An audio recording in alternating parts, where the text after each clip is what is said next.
Hello, scientists and engineers. Miss Bobby here. I'm going to show you your Gravity in Motion lab book. You have this both in hard copy and then you also have it on a student paste Pear Deck. So this is what the lab book looks like. You're going to be performing some experiments testing gravity. So we can use one kind of simple machine, a ramp or inclined plane, to test the force of gravity. We're going to answer 3 questions. Question number 1, what happens when I compare the speed of 2 test objects, 1 and 2, you'll pick them, rolling down the same ramp? Question number 2, will test object number 1 or test object number 2 roll faster if ramp 2 is higher than ramp 1? Question number 3, will test object 1 or test object 2 get to the end faster if ramp 2 is longer than ramp 1? You're going to be testing the force of gravity using objects that can roll, like toy cars or balls or marbles or anything small enough to fit onto your ramp. You're going to build your ramp out of books or cardboard or blocks or Legos or toys or any items you have. I'll be showing you a picture of some of the possible objects that you could use to build your ramps. These ideas in the lab book are just suggestions. You can build your ramps out of whatever materials you want. Make sure you pay attention though to the way the ramps are changed in each one of the tests, and write your results in your paper lab book or in the student paste Pear Deck slides. Here's an example of several different kinds of things that you could use to build your ramps. You can see I have some blocks, toy cars, there's some balls, some marbles, different size of books. I took a cardboard tube from paper towels and cut it in half and made some ramps. You can use the back of a notebook, or there are boxes from toys. There are the box tops from games. You can use the game board itself as a ramp. You could use a baking sheet. Some of the advantages of things with ends is that when you do your race, the object doesn't roll away too far. You could also use some plastic containers that maybe had berries or something in them, and you could use those instead of blocks. Just have fun, build your ramps, and pay close attention to the diagrams so that you're doing the tests correctly. Question 1, what happens when I compare the speed of 2 test objects, 1 and 2, rolling down the same ramp? You can use the same ramp and put your objects side by side. You have 2 hypotheses. Both of the test objects will roll at the same rate. That means they're going to get to the bottom at the same time. Or one test object will roll faster than the other test object. This is what your lab book looks like, and you're going to be filling out these blanks. I made a ramp with books, cardboard box, whatever. So one end was higher than the other, like this. I put test object 1 at the top of my ramp and let it go. I counted 1, 2, 3 until the test object got to the end of the ramp. And I repeated steps B, C, and D with test object 2. Another way you can do this is, since it's 2 test objects and 1 ramp, is that you can start the test objects at the same time by holding them at the end of the ramp, especially if you're using a box top or a game top, and then let them go. Test object was such and so, test object was such and so. What did you use? For object 1, I counted to get to the end of the ramp. For test object 2, I counted to get to the end of the ramp. If your objects are going too fast, you can just use your eyes, because you'll be able to see which of the 2 objects got to the end of the ramp first. Then tell me which test object such and so was faster. My hypothesis was or was not correct. The second question you're going to be answering is, will test object 1 or test object 2 roll faster if ramp number 2 is higher than ramp number 1?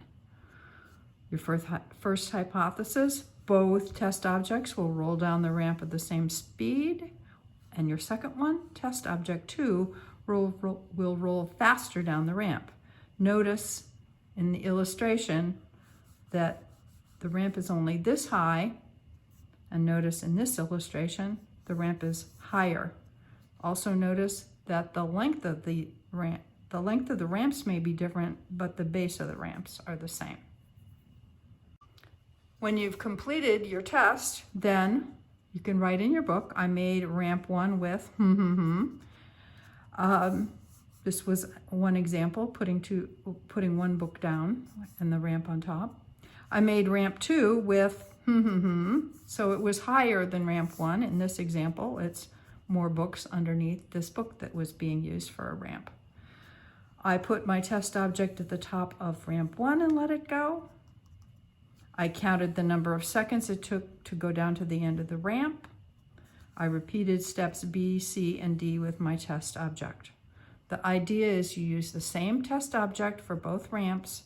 The only difference is the height of the ramp. My test object was whatever it was. For ramp 1, I counted to such and so to get to the end of the ramp. For ramp 2, I counted to whatever number you got to get to the end of the ramp. My test object was faster on ramp 1, lower ramp 2, higher ramp. My hypothesis was or was not correct. Underline or circle. The third question we're going to be testing is, will test object 1 or test object 2 get to the end faster if ramp 2 is longer than ramp 1? You have two hypotheses, A or B. A, both test objects will get to their ends of their ramps at the same time, or the test object on ramp 1 will get to the end faster. Notice that the heights of the ramps are the same. The test object is the same in this case, or something that works equally fast. But notice how much longer the base of this ramp is than ramp 2. What's your hypothesis about that? When you've finished your testing, please write in your book, I made the ramp with whatever you made it with. So one end was higher. I made ramp 2 with whatever else. In this case, the illustration shows a couple of different sized books. There's a shorter book, here's a longer book, same height. I put my test object at the ramp, top of ramp 1 and let it go. I counted numbers 1, 2, 3 to go to the end of the ramp. And then I repeated with B, C, and D with my test ramp. My test object was whatever it was. For ramp 1, I counted to whatever you counted to. For ramp 2, I counted to whatever you counted to.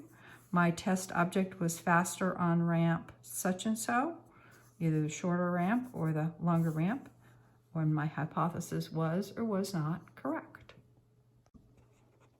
When writing your report, you're going to write your conclusions. For question 1, what happened when I compared the speed of those two test objects rolling down the same ramp? I found the speed of my two different test objects either were the same or were different when I compared them using the same ramp. What do you think that happened? For question 2,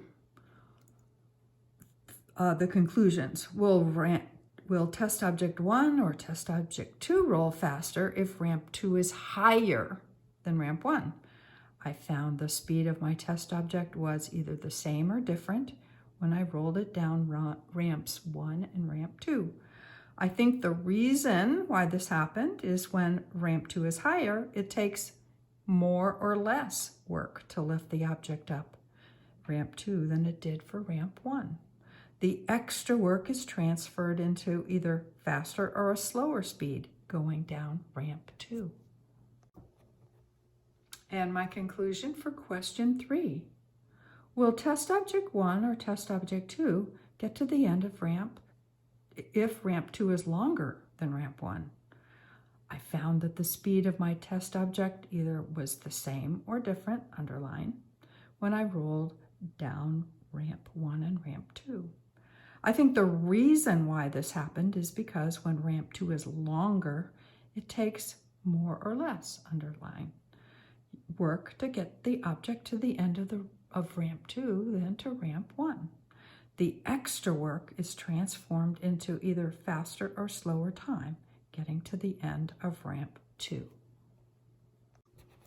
Last but not least, please draw and label a picture of one of your tests that you did and try to show your result.